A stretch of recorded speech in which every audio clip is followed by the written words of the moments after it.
Right, well, thank you for letting us talk to you this afternoon. Sure. Could you tell us what your name is, please? Yeah, I'm Janet Whitfield, and I'm co-director of Cheshire Language Academy. Great.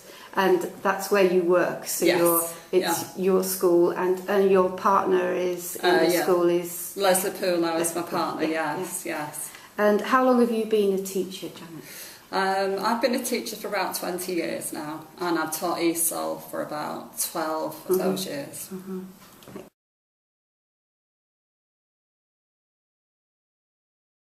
Which skill do you think your students need most support with? I think it's usually writing with most students. It obviously depends on their background, the country that they're from.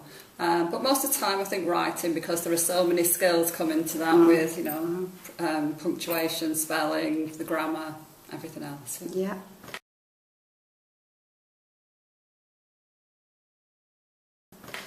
And how does English File help you to support your students with this skill? Well, there are always activities within each unit where writing is required, and this can be done sort of through modelling and, you know, sharing ideas with students in class, or they can have a task for home and bring that in, and we can analyse the writing then. So there's always something there available. And what other strategies do you use to help students with this skill? Strategies. There's obviously the grammar aspects of looking at forming sentences with the right grammatical structures, extending vocabulary and looking at some words that maybe have the same meaning to widen the words that the students are going to use. Students share ideas between themselves as well. They come up with ideas and we use those. And I think sometimes some group work on putting some sentences on the board and then checking what do we all think about them. And obviously in the English File Teacher's Book there are lots of different activities there, small and bigger activities for writing as well, so there's a good mixture available. Yeah. Great.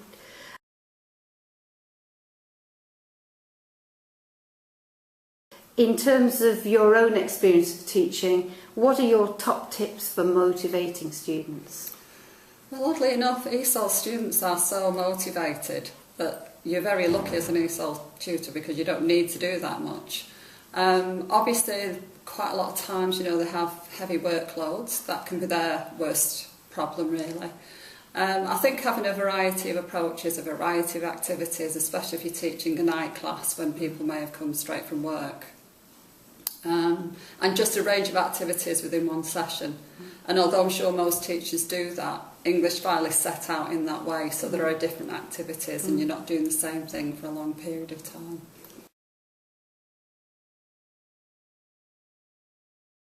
And what's your top tip for getting students to speak? Because very often it's difficult, isn't it? It is, yeah.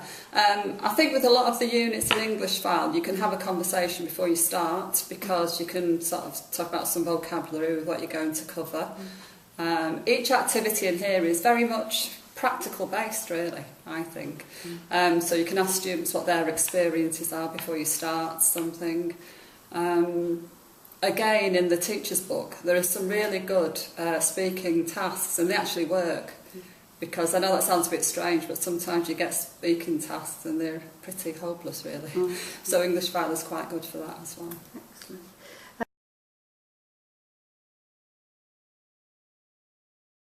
And what's your top tip for improving pronunciation? Yeah, well, that's quite a difficult one, isn't it? Students are interested in the pronunciation and improving it. Accent can be a problem, not for them, but the range of accents we have within the area where we live.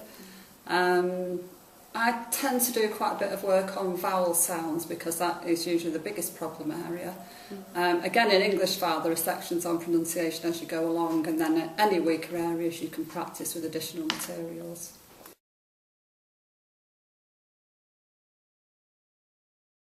Perhaps you could tell us about your most memorable or successful lesson in English File. Well, I do have a favourite. Let's hope it was the students' favourite as well. 8A is always very entertaining. So it's looking at the past tense, regular, irregular past tense verbs. and it's based on a murder mystery story, so it's what happened when you're relaying the story. And it's always good to start, you know, by an opener of what books do you like to read, and that does get students talking. And also a murder mystery, everyone seems to have an interest in it. The recording is such high quality, and it's sort of quite amusing, but they're eager to complete the tasks as well. So that is my favourite. Excellent. Well, thank you very much for sharing your thoughts and your ideas with us. Okay. Thank you. It's a pleasure.